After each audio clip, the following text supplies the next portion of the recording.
کچھ روزہ ٹوٹنے کے بارے میں کلام کر لیتے ہیں، پھر انشاءاللہ کویسچنز کی طرف آئیں گے۔ یہ یاد رکھیں کہ تین وجوہات کی بنا پر یا تین اسباب کی بنا پر روزہ ٹوٹتا ہے، بڑے یعنی یہی اس میں سب شامل ہو جاتے ہیں۔ پہلا تو یہ کہ منہ، ناک یا آنکھ کے ذریعے کسی شے کا داخل بدن ہونا،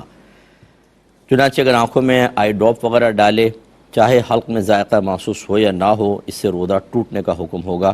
بعض یہ حکم دیتے ہیں کہ ذائقہ محسوس ہو تو ہوگا، اور بعض یہ بھی آپ رائے دیکھیں گے کہ وہ کہیں گے کہ اس سے روزہ ہی نہیں جاتا ہے،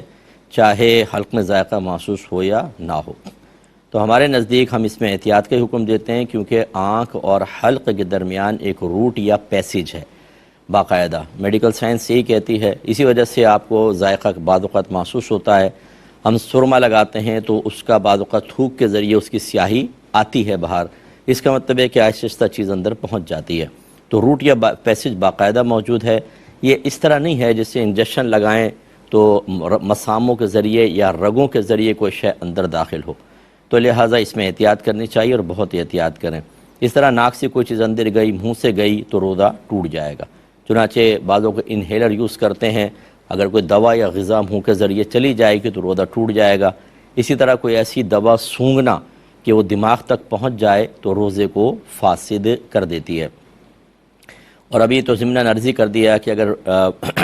انجیکشن یا ڈرپ لگائی تو اس میں اختلاف ہے۔ بعض یہ کہتے ہیں کہ یہ جو منافذ ہیں، ان کو منافذ کہتے ہیں، آنکھ ہے، ناک ہے، منہ ہے، ان کے ذریعے کوئی شے داخل بدن ہوگی دوا یا غذا تبھی روزہ ٹوٹے گا، باقی اگر مساموں کے ذریعے، رگوں کے ذریعے جائے تو نہیں ٹوٹے گا، کیونکہ نبی کریم کے دور میں تو وہ چیزیں تھیں نہیں، تو لہذا انجیکشن ڈرپ سے روزہ نہیں جائے گا۔ اور بعض یہ کہتے ہیں کہ روزہ ٹوٹنے کا اصل سبب یہ ہے کہ جب ہم دوا یا غذا کو اندر اتارتے ہیں تو دوا ہمارے بدن کی اصلاح کا کام کرتی ہے اور غذا تقویت فراہم کرتی ہے۔ چنانچہ کوئی بھی ایسی چیز جسم میں کسی بھی جگہ سے داخل ہو جو اصلاح اور تقویت کا سبب بنے، وہ روزہ توڑ دے گی۔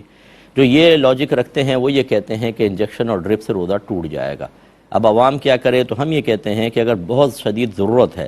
ڈاکٹر یہ کہتے ہیں کہ آپ ڈرپ لگائے بغیر یا انجیکشن لگائے بغیر روزہ پورا ہی نہیں کر سکتے،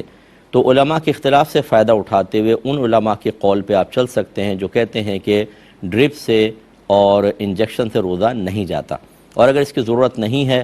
آپ ویسی ہی بھوک لگ رہی ہے، کچھ کسی ڈاکٹر نے کہا آپ اس وغیرہ ڈرپ چڑھوا لیں تو روزہ بڑے آرام سے گزر جائے گا، تو پھر اس میں احتیاط کریں، پھر ان اکابرین کے قول کو فوقیت دیں جو انجیکشن ڈرپ سے روزہ ٹوٹنے کا حکم دیتے ہیں۔ یعنی دونوں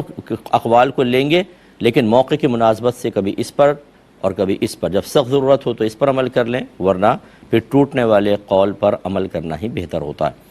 ہاں یہ یاد رکھیے کہ اگر خدا نخواستہ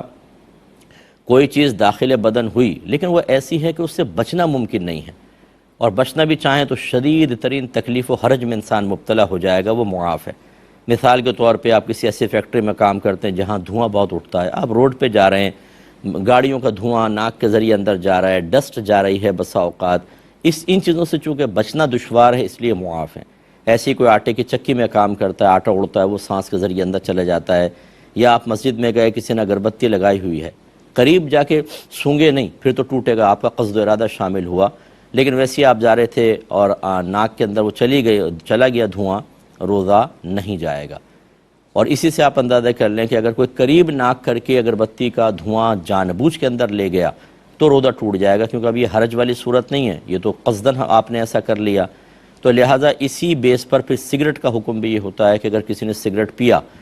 تو اب وہ یہ نہیں کہہ سکتا بھی میں روڈ پہ سفر کرتا ہوں، اتنا دھواں اندر جاتا ہے، میں نے سگریٹ بھی تو دھوئیں لے جا رہا ہوں اور کیا کر رہا ہوں، نہیں، یہ آپ قصد و ارادے کے ساتھ لے جا رہے ہیں، اس سے روزہ ٹوٹے گا۔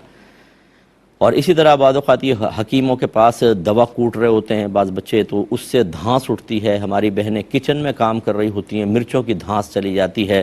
ان سے روزہ فاسد نہیں ہوتا، کیونکہ مجبوری کی صورتیں ہوتی ہیں تو اس سے استثناء ہوتا ہے۔ پہلی چیز یہ۔ دوسرا جو ہے وہ وومیٹنگ سے روزہ ٹوٹ جاتا ہے، لیکن جب تینوں شرطیں جمع ہوں گی، یعنی اس کی تین شرائطیں اور تینوں کی تینوں جمع ہونے چاہیے۔ نمبر ایک، آپ کو روزہ یاد ہو کہ آپ روزے سے ہیں۔ نمبر دو، وومیٹنگ کے لیے جان بوجھ کر کوئی عمل کیا گیا ہو۔ اور تیسرا یہ کہ منہ بھر قیا ہے۔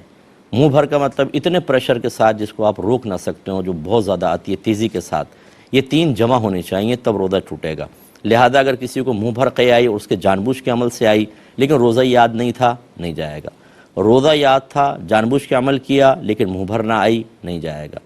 روزہ یاد تھا، منہ بھر آئی لیکن خود عمل کوئی نہیں کیا، بہت زیادہ ٹھونس لیا، کھا لیتے نا ہم لوگ بہت زیادہ سحری کے اندر، تو متلی ہو گئی اور ومیٹنگ ہو گئی، اس سے روزہ نہیں جایا کرتا، جو متلی کی وجہ سے ہوتی ہے اس سے نہیں جاتا، یہ ذہن میں رکھیے گا۔ اور تیسری چیز ہوتی ہے کسی بھی طریقے سے خود پر جان بوجھ کر غسل واجب کرنا، ٹھیک ہے؟ اس میں میاں بیوی کے جسمانی تعلق بھی آ جاتا ہے، یا خدا نخواستہ اور کسی ذریعے سے غسل واجب کیا خود کے اوپر، کوئی ایسا طرز عمل اختیار کیا، اس سے روزہ ٹوٹ جائے گا۔ ہاں اگر واجب ہوا غسل آپ نے کیا نہیں، اس سے نہیں جائے گا۔ مثال کے طور پہ بعض لوگ سوال کرتے ہیں کہ ہم سو رہے تھے دوپہر میں اور احتلام ہو گیا، تو یہ غسل تو واجب ہو گیا، یہ غسل واجب ہونا کہلاتا ہے، کرنا تو نہیں ہے، کیونکہ ہم نے تو قصد و ارادے سے کچھ بھی نہیں کیا، اس سے روزہ نہیں جاتا اور یہ روزہ پورا کرنا لازم ہوگا۔ تو یہ بس ذہن میں رکھیں۔ اسی طریقے سے نگاہ اور سوچ، اس کو شریعت نے عمل قرار نہیں دیا، تو خدا نخواستہ کسی نے کوئی برا منظر دیکھا اور اس سے اس کو غسل اس پہ واجب ہو گیا، یا اس نے کوئی چیز بری سوچی بار بار اس سے غسل واجب ہو گیا،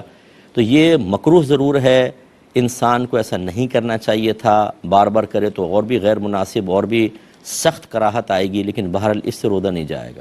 تو امید ہے کہ تھوڑی باتیں آپ کو کلیئر ہوئی ہوں گی، یہ چیزیں ذہن میں رکھیں۔ اس کے علاوہ بہت ساری چیزیں ہوتی ہیں لیکن ان سے روزہ نہیں جاتا، جیسے آپ تیل لگا لیں، بال کٹوا لیں، ناخن کاٹ لیں، اگر آپ کے جسم سے بلڈ باہر آیا، جیسے بلڈ ٹیسٹ کروایا، کسی کو آپ نے خون دے دیا، بشرطے کہ آپ کو اتنی کمزوری نہ ہو کہ پھر آپ روزہ ہی پورا نہ کر سکیں، پھر مکروہ ہوگا، لیکن خون دینے سے روزہ نہیں جاتا۔ اس طرح حجامہ کرواتے ہیں بعض لوگ حالت روزہ میں، اگر کمزور ہیں تو نہ کرائیں کیونکہ نقاہت بہت ہوگی اور روزہ پورا کرنا مشکل ہو جائے گا، لیکن اگر آپ طاقتور ہیں اور حجامہ کروا لیں تو کوئی پرابلم نہ ہو تو بالکل کروا سکتے ہیں۔ بلڈ کے نکلنے سے روزہ ٹوٹنے کا کوئی تعلق نہیں ہوتا۔ اسی طریقے سے آئینہ دیکھنے سے اور بہت ساری جو غلط قسم کی باتیں مشہور ہیں، یہ تین جو ہم نے ایک اصول بیان کی ہیں روزہ ٹوٹنے والے، ذہن میں رکھیں تو باقی کی نفی آرام سے آپ کر سکتے ہیں۔ ٹھیک ہے، میں انشاءاللہ عرض کرتا ہوں۔ ایک اور کالر ہیں، السلام علیکم۔ لائن ڈراپ ہو گئی۔ دیکھیں ابھی تھوڑے دیر پہلے بھی ہم نے عرض کیا تھا کہ اگر کوئی دوا یا غذا ناک کے ذریعے یا منہ کے ذریعے اندر چلی جاتی ہے تو اس سے روزہ ٹوٹ جاتا ہے۔ تو ایسے جو سانس کی پرابلم میں مبتلا حضرات ہیں، ہمارے بھائی بہن، ہماری گزارش ہے کہ آپ روزہ رکھیں اور حتی الامکان اس کو یوز نہ کریں اور روزہ پورا کرنے کی کوشش کریں، لیکن اگر بہت ہی زیادہ سخت طبیعت خراب ہو، بہت ہی اذیت و تکلیف میں آئے تو آپ استعمال کر لیں، اس سے آپ کا روزہ ٹوٹ جائے گا لیکن آپ بالکل گناہگار نہیں ہوں گے۔ پھر بعد میں جب رمضان گزر جائے ان روزوں کی قضا رکھ لیجئے گا، لیکن نہ تو اس خوف کی وجہ سے روزہ چھوڑیں، اور نہ شریعت یہ کہتی ہے کہ اگر آپ کی طبیعت خراب ہو تو آپ مر جائیں لیکن دوا استعمال نہ کریں۔ شریعت نے بہت رعایت دی ہے، اس لیے ہمت کر کے کوشش تو یہ کریں کہ سحری میں 2-3 دفعہ، 1-2 دفعہ زیادہ یوز کر لیں، اور اللہ تعالیٰ برکت دے۔ میری والدہ محترمہ، اللہ ان کو جنت الفردوس میں اعلیٰ مقام عطا فرمائے، وہ انہیلر یوز کیا کرتی تھیں تو سحری میں کر لیا کرتی تھیں، پھر پورا دن نکل جایا کرتا تھا اللہ کے فضل و کرم سے۔ انہیں تو شوگر بھی تھی، بلڈ پریشر کی مریضہ بھی تھیں، پھر بھی سارے روزے پورے رکھتی تھیں۔ اس سے سیکھنا چاہیے کہ آپ اگر بیمار ہیں اور بہت زیادہ اذیت و تکلیف فوراً شروع نہیں ہو جاتی تو روزہ رکھ لیں، اگر اللہ توفیق دے درمیان میں طبیعت خراب نہ ہو تو پورا مکمل کر لیں، ورنہ درمیان میں آپ توڑ سکتے ہیں اور اس میں کوئی گناہ نہیں ہوگا، بعد میں اس کو کمپلیٹ کر لیا جائے۔ یہ کہتے ہیں بعض اوقات ناک کے اندر کوئی تکلیف، خارش یا خشک ہو گئی تو انگلی پہ ہم نے کوئی آئل وغیرہ لگا کے وہ ناک کے اندر انگلی اس طرح کر کے اس کو تر کر لیا، اس میں کوئی حرج تو نہیں ہے؟ دیکھیں اس میں کوئی حرج نہیں ہے، اگر صرف آپ انگلی ناک کے اندر کرتے ہیں، کوئی چیز آپ کے دماغ تک نہیں چڑھتی ہے، اور غالباً یہ آئل سے تو ایسا نہیں ہوگا، تو اس میں کوئی حرج نہیں ہے، صرف ناک کے اندر کو آپ نے تر کیا ہے، اسے آئلی کیا ہے تو اس کی گنجائش نکلے گی۔